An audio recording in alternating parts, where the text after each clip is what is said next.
The storm began moving just below the horizon, setting houses and trees in sharp silhouette, freezing the clouds in gray, and roiling white. It buried the sunset and drove off stars and replaced the moon's shadows with strobic shadows of its own. Yet it was harmless out there, far enough away to make people smile, glance at their watches, and walk only a bit faster. There was no warning in the forecast, and its own warning was muttered, softened by spring air just an hour ago, filled with sun and new flowers, and leaves brilliant green on the trees along the curbs. Then the breeze became a wind, and the storm turned around, a panther stalking the night with flashes of lightning where its claws touched the ground, grumblings off under when it spotted its prey. The breeze became awind, and the temperature dropped, and all that was left was the waiting for the rain. The padded deacon's bench had been turned around to face the picture window in the den. The floral draperies had been pulled back, the lights had been turned off, and the backyard was visible only between the blinks of an eye as the storm moved overhead and crashed down on the house. Lightning escaped the confines off black clouds, flaring, crackling, giving the trees angled movement and turning the back hedge into a huge black wall. The ornamental wishing well, the bird bath, the tool shed in the corner, all of them curiously flat when the air burned blue, white ahead of the thunder. The leaves were silver, the grass pale gray, and the reflections in the pane were bloodless and transparent. "She's right," Jeremy Neal said, squirming on the bench but not wanting to leave. "Bernie's right, it's just like a movie." "It is not. It's stupid. It's dark out. Can't you see that?" Stacy flinched at the next lightning bolt, but he still wasn't impressed. "It's dumb. I want to watch TV. Bernie says we can't," Will reminded him. "She says we have to wait until something good comes on. Her real name," said Stacy, "is Bernadette, and Bernadette is a real pain in the ass." Jeremy winced at the way his friend talked about their new babysitter, but he didn't say a word. Scolding Stacy Parsons was a waste of time. He knew that. He had heard his mother tell his father that 100 times and heard them wonder how the boy's parents managed without strangling him. That part was a joke. At least he thought it was a joke. Behind them, through the swinging door that led into the kitchen, they could hear Bernie working, making popcorn, fixing trays, getting glasses from the cupboard and pouring them soda. "I feel stupid," Will confessed at last. Jeremy did too, but he wouldn't admit it. He was in enough trouble already, and the one thing he didn't need was Bernie telling his folks that he was being difficult again. Yet it wasn't his fault. He liked to explore things, go places, find new games to play with his best friends in the whole world. Just because it sometimes got him into trouble with the neighbors or with people he didn't even know, didn't mean he was bad. Like the window this afternoon at the toy shop. He didn't mean to break it, but Stacy had ducked when he'd tossed the rock at him. Not a throw. Just a toss, and it must have hit the pane just right, because the next thing they knew there was glass all over the pavement, and lots of big people reaching for them so they wouldn't run away. It was an accident. His parents didn't believe him, and parents, Stacy had said once, never believed the kid when there was a grown-up around. You had to be big to be believed. You had to be able to defend yourself with something else besides tears. "I'm hungry," Will Young said, standing and walking away from the window. He turned on a lamp, blinking at the light. "Yeah," said Stacy. He stood, gestured, and he and Jeremy turned the bench around where it belonged. Then he closed the drapes and sat again, hands in his lap, feet swinging. "I wish she'd hurry up. It's like prison," Will said, rubbing his hands together and grinning. "Bernie is the guard, see, and our parents are off to see the governor to find out when they're going to throw the switch." "Where'd you hear that?" Jeremy asked. "Saw it in a movie." Jeremy shook his head. "I saw that movie, and you got it wrong. They're supposed to find out if the governor is going to stop them from throwing the switch." "Sure," Stacy said. "Did you see the look on my father's face when he found out what happened today? He shuddered, I know, at look. He's gonna be right there by the guy with the black mask. He's gonna throw the switch himself." Jeremy had to agree. He had never seen any of their parents so angry before. as if he and his buddies had deliberately set out to find trouble or cause it when they couldn't find it and lied about it when they did. Of course, they didn't always tell the truth because then they'd really get clobbered. As it was, they were supposed to stay on their own property for a whole 2 weeks, and the only reason they were allowed together tonight was because his father had decided it was time the 6 grown-ups got together and decided what to do about taming their hellions. He didn't know exactly what hellions meant when he heard his father on the phone with Mr. Young the other night, but he did know it wasn't good, and he knew that this time they weren't going to be able to cry or beg or pout their way out off whatever punishment there was going to be. Staying home wasn't punishment. Staying home was only getting ready for whatever big stuff was coming after lightning and thunder, ashes in the fireplace shifting into piles, the wind rattling the pane and keening through the eaves. The boys jumped, smiled nervously, and jumped again when the kitchen door pushed open and Bamai came out, with a tray in her hands. She walked to the cartable in the middle of the room and put the tray in the center. There were 3 glasses filled with soda, a huge bowl of popcorn, and 3 chocolate candy bars. None off, boys moved. Thayenlu watched as the babysitter frowned at the closed drapes, at the tombed-around bench, and at Will still standing by the floor lamp in the cummer.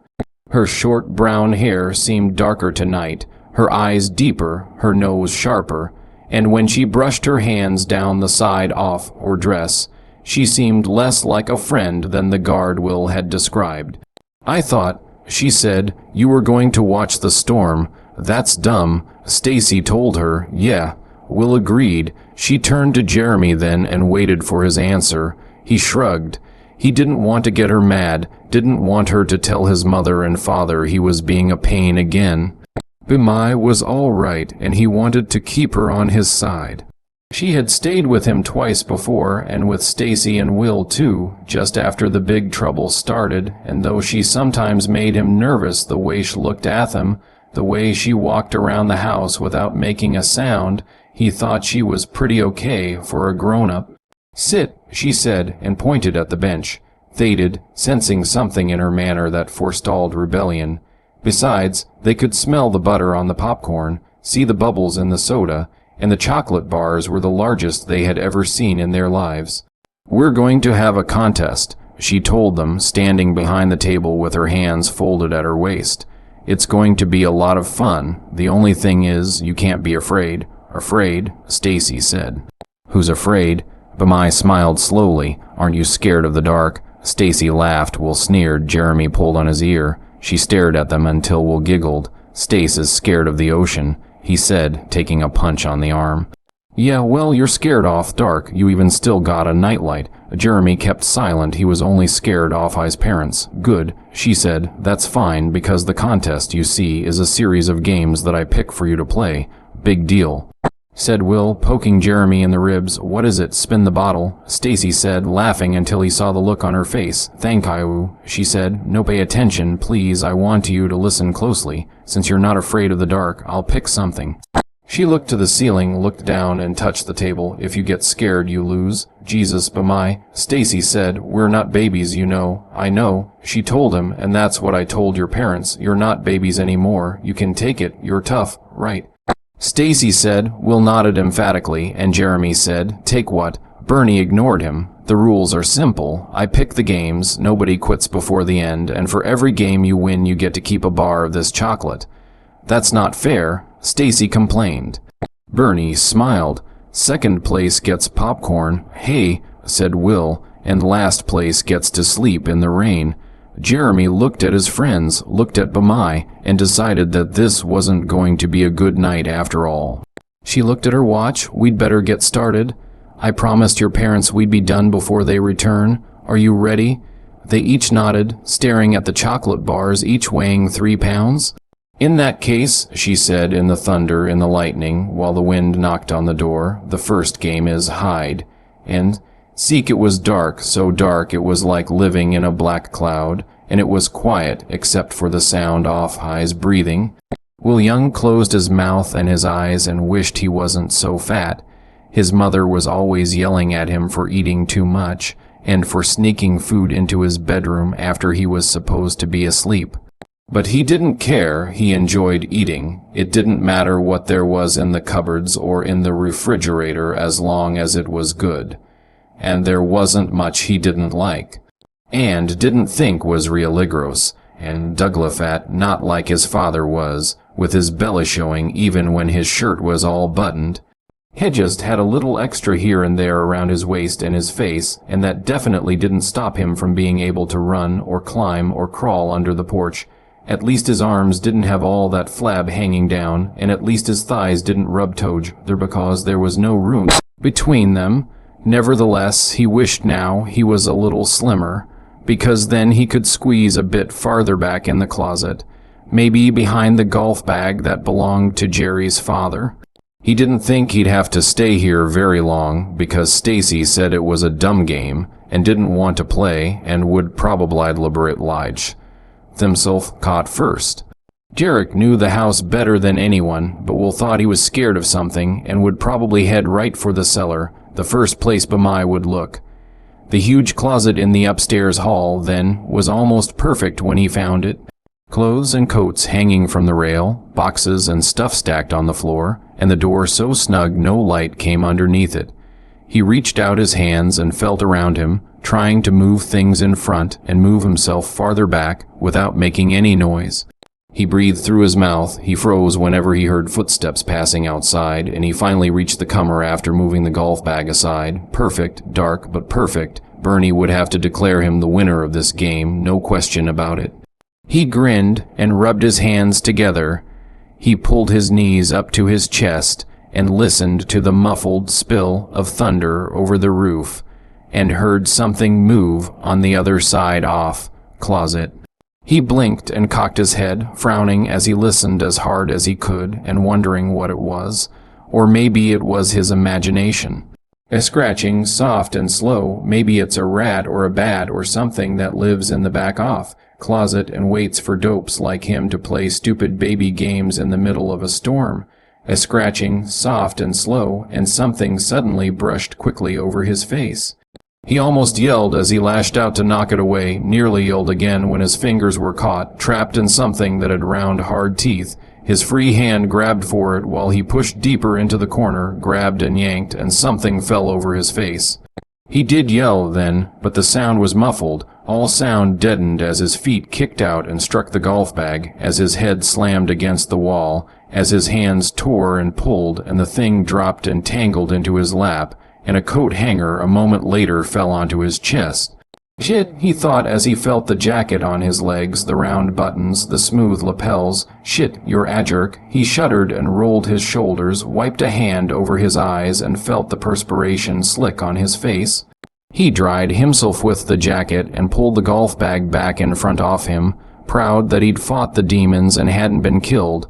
Besides, this proved that he'd made a good choice. This proved he could be quiet. Bamai, he knew then, would never find him now.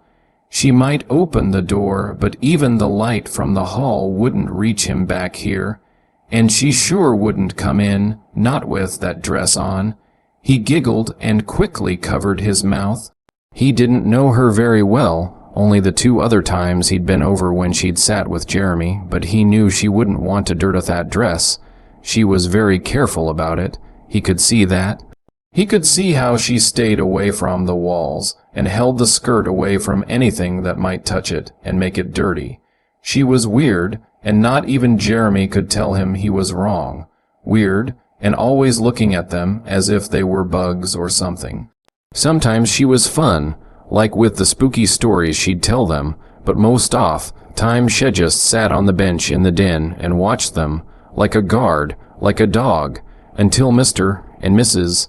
Neal came home, and then she would put on her coat and leave without even saying good night. Weird, really weird, and a scratching in the corner. A laugh outside as Stacy ran down the hall, telling his 2 friends he was caught, but don't give up. Bamai was a jerk, and they'd share the chocolate later. Will smiled and nodded to himself, 1 down, 1 to go. All she had to do was find Jeremy, and the game was all his, all that candy, all his stomach growled. Something scratched lightly in the comer. and he wished there wasn't such a draft in here, tickling his neck and making him think there was something crawling through his hair.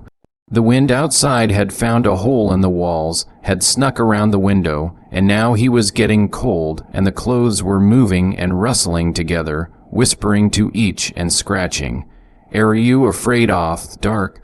"A monster," he thought then, and squeezed his eyes closed, grateful for the colored lights that swirled in small circles and the curtains of faint orange that drifted down from the top, disappeared and came back. There was a monster in the closet. He shifted and heard someone walking the hall outside the door. B'mai, he called silently, "Go find Jeremy, I'm not here." A monster in with him, but the candy bars were huge, and all he had to do was wait until his best friend was found. A coat hanger scraped on the metal pole overhead. "Besides, there's no such things as monsters, and I will not be afraid because I am hungry and I want that candy," he thought, his hands tight in fists, his eyes still closed. Something thumped against the golf bag and the clubs inside rattled. No such thing, no such thing. The bag quivered again, and he felt a weight press against the sole of his sneaker, and he sighed his relief, grinned and shook his head at how stupid he could be. It had been his foot all the time. He had unthinkingly stretched a leg out and had kicked the bag with his foot, so there was nothing to worry about, alone here in the dark. Scratching, then he heard Jeremy running, probably from his bedroom, not the cellar after all, telling Will it was over, that he'd won the first game. He sighed again, loudly, and nodded. He knew he would win. How could they have thought otherwise? Wasn't he the champion hide, and seeker in the whole school, if not the whole entire world? Couldn't he do something wrong, and then hide from his parents until they were nearly frantic with fear, until he popped out and smiled, and they forgot they were angry? Shit, he was the champ. B'mai should have known. A footstep by the door and a scratching inside. He grinned and shifted and took hold of the bag. Someone turned the lock, turned and lock and walked away. "Hey," he said. "Hey, Bernie, it's me." And he pushed the bag aside and saw the red eyes staring at him. The candy bar sat in the middle off table, and Stasis stood as close as he dared, one eye on Bernie fussing with the logs in the fireplace, the other on the reward he would win the next time. Had Jeremiah been last, it would have been different because Jerry was okay, but Will was a pudgy hog, and he didn't think he could stand sitting here watching that pig scoff down all that chocolate. Bernie rose and dusted her hands on the apron she wore around her waist. Stacy decided he would win the next one and let Jerry have the last at least that way. Will, the pig wouldn't hog it all and make them look stupid besides. "Are you ready?" she asked, standing on the hearth. Jeremy looked toward the stairs that led to the first floor. "But we can't," he said. "We gotta wait for Will." "The hell with Will," Stacy said with a sneer. "He's got his dumb candy, how he's just playing. We oughta let him stay, wherever he is all night. That's not fair." "If that's the way Will wants it," B'mai said softly, "then that's the way he'll have it. If he's not back before we finish the next game, he'll forfeit his prize." "Yeah," Stacy said. "Wait-tee. Go, B'mai." She smiled briefly, and he smiled back. She was really queer, but she had bigger tits even than his mother, and he didn't think she knew that he'd been trying to look down her dress all night. He'd whispered that to Jerry while they were waiting for Will, and the dip had blushed. He really had blushed. Stacy figured the kid didn't know anything about women, and wasn't surprised. His old man was the strictest parent in the world and wouldn't even let him look at photography magazines. That was dumb, that was really and truly dumb. "So," he said, "when do we start?" "Stace." "Aw, come on, huh, they're gonna be back soon. We gotta get a move on." "Stacy's right," Bernie said. She reached into the apron pocket then and pulled out something wrapped in white cloth. Slowly, she pulled the covers aside, and he saw in her palm a massive red jewel. It caught the dim light and doubled it, seemed to quiver when thunder rumbled through the room. "Wow," he said. "This," she said, "was taken from a very rich man. He has the police looking for it. He's given them 1 hour to find it or else." She smiled without showing her teeth. "We're going to play. Cops and robbers Stasik knew had made a mistake. He should have found some place inside to hide the jewel, but had convinced himself that Jerry would have found it in less than 10 minutes. After all, it was his house, and he knew all the good places where such a thing could be hidden, but this was silly. He stood on the patio, the wind tearing at his hair and lashing it in his face, making him squint, hunching his shoulders, making his arms tremble as he considered digging a hole in one off the potted plants and burying it there. No, once Jerry knew he'd left the house, that would be the first place he'd look, and there wasn't time to dig a hole in the yard because the ground was still hard and he didn't have any tools. Dumb Parsons, he told himself when the wind turned him around. Really and truly dumb. Then a streak-off cloud, smothered lightning illuminated the backyard, and he grinned so hard his cheeks began to ache. The well, that stupid plaster well, Mrs. Neil had bought last summer. They were forbidden to go near it, to touch, even to breathe on it, which didn't bother him because he thought it was stupid. What good was a well when it didn't go anywhere? All Mr. Neil had done was take it out off station wagon with Jerry and his help and carried it to the yard, plunked it down, and got himself a beer to celebrate. Mrs. Neil had applauded like they'd moved the stupid damn Empire State Building, and after that she and Jerry's father would sit on the patio and toss pennies at it, macking wishes. She'd wanted Stacy to do it once, and he did because Jerry was his friend, but he'd felt dumb, and he made Jerry swear later he wouldn't tell a soul. Then, in August, he'd had an idea.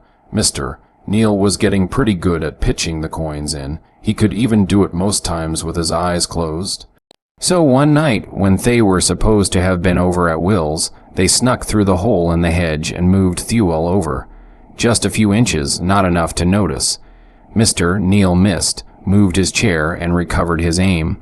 They moved the well again, back where it was, and sat on the other side of the hedge in Will's yard and laughed themselves into hiccups when they heard the guy swearing. They managed it twice more until the night Jerry slipped on the damp grass and the well landed hard. One side cracked, a small split they didn't think anyone would notice. Mrs. Neil did, and that stupid Jerry broke the minute she asked him if they'd been fooling around. Stupid-ass Jerry. Him and his stupid-ass books and his posters, and not even knowing what Bernie looked like without her clothes. Damn, but they'd gotten into a hell of a lot of trouble, especially when Stacy had let slip a fuck. Word when his mother grabbed for his arm, Christ, that had put him in his room for a whole goddamned week. The well then, Jerry was still too scared to go near it, and wouldn't dream that his old pal still had the nerve. He hurried off, patio onto the grass, crouched over and running on his toes, stopping once when lightning put a shadow in front of him, and it took him a moment to realize it was his own. A look back over his shoulder, the draperies were still closed, and he dove around the side of the well, out off the wind, buried lightning again and the mutter of thunder, and he whirled around, when, thought he heard something coming, through the hedge.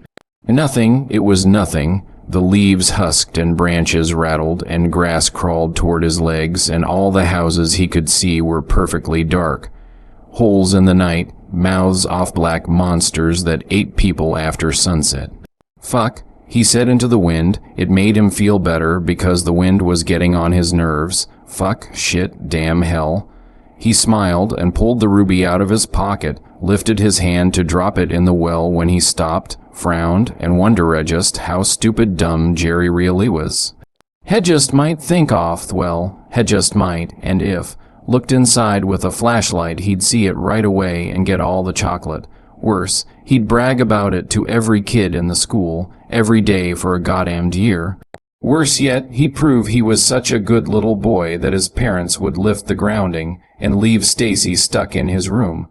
What, he had to doth, and was think like a robber, a crook, how was going to come back real soon and take the loot and run away once the cops had been by. He nodded to himself, looked back to the tool shed, and knew that was too obvious. If was going to hide it out here, then he would have to put it in the well, but cover it with something. Grass, maybe some dirt, so the light wouldn't shine off it. Suddenly, lightning sheared out of the clouds, ripping a hole in the night like a sheet tearing in half. He jumped and clutched the jewel to his stomach, closed his eyes, and waited for the thunder. When it came, cracking the air and smashing over his head, his ears stoppered, and he yelled, jumped to his feet, and stared wide-eyed at the house. This was nuts. He was going to fry out here, all for a stupid piece of chocolate. Then he put a hand on the plaster lip and looked into the well and blinked the edge on Lakamatoa's waist, but it looked like it dropped 100 miles into the ground, maybe even 1,000,000, mister. Neil must have dug a hole under it to pretend it was real and keep them from playing their trick on him again. He smiled. It was perfect, and he leaned over, reached out his hand, and when lightning flared again, he could see all the way to the bottom. To the grass, to the lousy damned grass. Well, shit, he said, and without wasting any more time, he hitched himself onto the lip and dropped in. The wind passing over the mouth sounded like hollow trumpets, and the sides quivered, the peaked roof shook, and the plastic bucket on the chain rocked alarmingly fast. It was a tight fit, but he had plenty off-room to dig a small hole between his shoes with his fingers, place the jewel carefully inside, and cover it again. Then he waited for the next bolt to be sure his work couldn't be seen.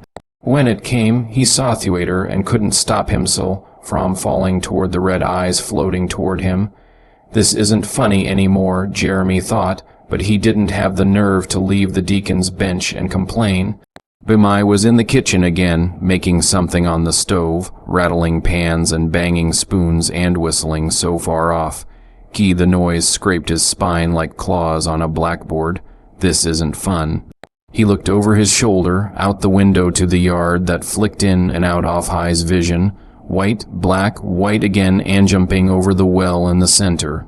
He had thoughts a few minutes ago that he'd seen Stacy creeping around there, but when the lightning came again and there was nothing to see, he changed his mind. Stacy was crazy, but not crazy enough for that. His tongue touched his upper lip. His left foot tapped on the floor. He looked to the stairwell when he thought he heard Will, then looked to the back door when he thought he heard Stace. Then the kitchen door slammed open and Bernie walked in.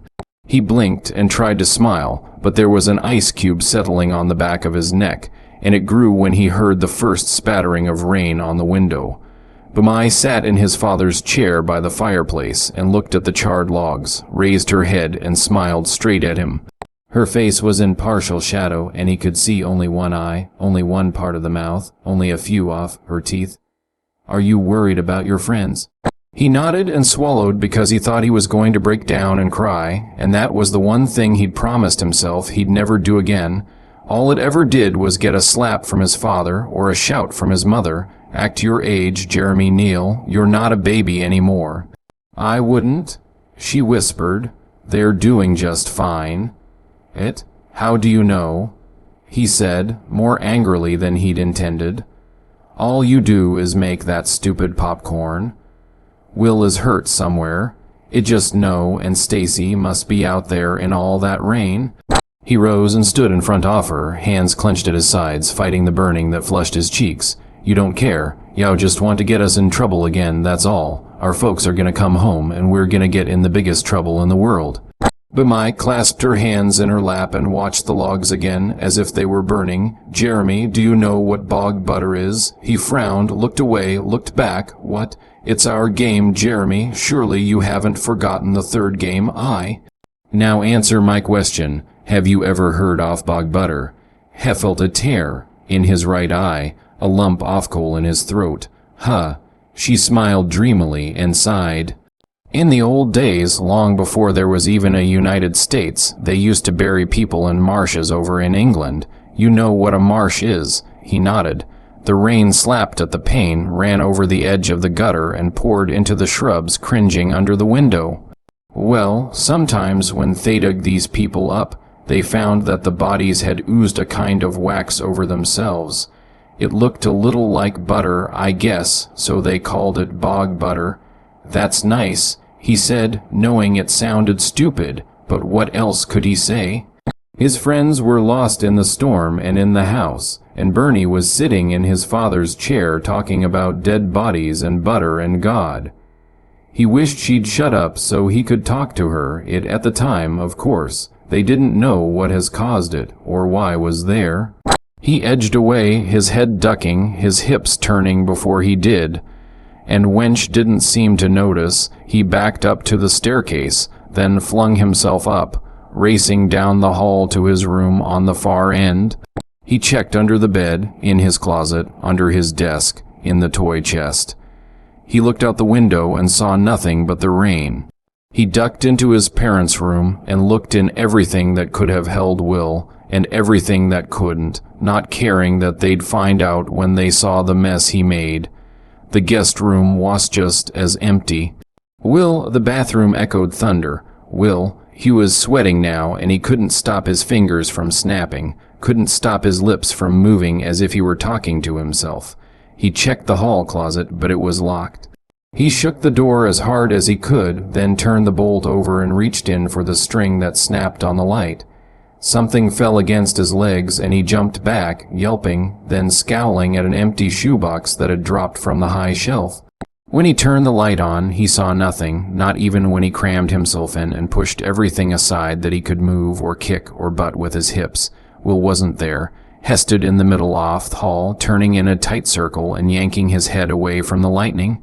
"Will, where are you?" In the bathroom, a faucet began dripping. Will, downstairs, then into the living room, the dining room, the coat closet, the pantry. He raced through the den and heard Bernadette still talking about corpses in Old England. He flung open the front door and stood in the rain, not caring how wet he was getting, just hoping to catch a glimpse of Stacy returning with Fat Will in tow. He ran around the house and screamed over the storm into the shrubbery, into the garage, into hedging that whipped at his arms and drew blood on his cheek.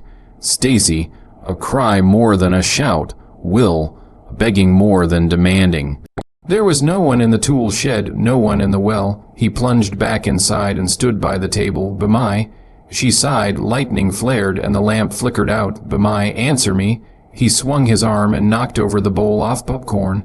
He kicked the table's near leg and toppled the glasses of soda. He picked up a chocolate bar and flung it at the hearth. "B'mai, damn it. Now that," she said, "is one off things your father objects to. That kind off language, but and not paying attention. He said they all said none of you pay the slightest attention to them." She turned her head. He could see it moving, though he couldn't see her eyes. "I could see that the first time came here, and I could see something else, something rather sad, when you think about it a bit." He shook his head and felt the water scattering across the room. "I don't give a damn about them now," he said, grabbing the cartable by its edges and tipping it to the floor. "I want to know what you did with Will and Stacy. You see, Jeremy, there are some people who just aren't cut out to be parents. They haven't the innate skills or the temperament for it. Soon enough, they learn that children aren't pets. They're real human beings, and that's quite a revelation, don't you think? That children are human beings." He started to cry. He couldn't help it. Frustration at her refusal to respond made him so angry he couldn't stop the tears, or the way his legs stiffened as he kicked aside the wreckage and started to walk toward her. "You, of course, didn't help very much," she said in light scolding. "B'mai, please. So your father found someone who knew me, and I came to help them get over their problem." He stopped. He could hear the soft whisper of B'mai's dress as she pushed out of the chair. He could hear the moist rattling off her breath in her throat. He could hear the odd way her feet struck the carpet as she walked over to meet him. "Now, do you remember what I said about bog butter, Jeremy?" He took a deep breath, closed his eyes, and screamed, "I don't care." "Ah, but you should, dear, you should." There was lightning, and he gasped. "They thought, you see, it was a curious little byproduct of decomposition. There was thunder, and the lamp flickered. It isn't, you know." The lamp steadied, and he saw her soft silken dress, and her soft silken hair, and the glistening yellow wax that covered her soft silken arms. "It's protection, my love." He backed away and screamed. The lamp sizzled and went out. "It keeps us alive, so we can help those who need us." She laughed then and moved closer. "Now what are you afraid of, dear Jeremy, my love? Why don't you tell me so I can show you what it's like?"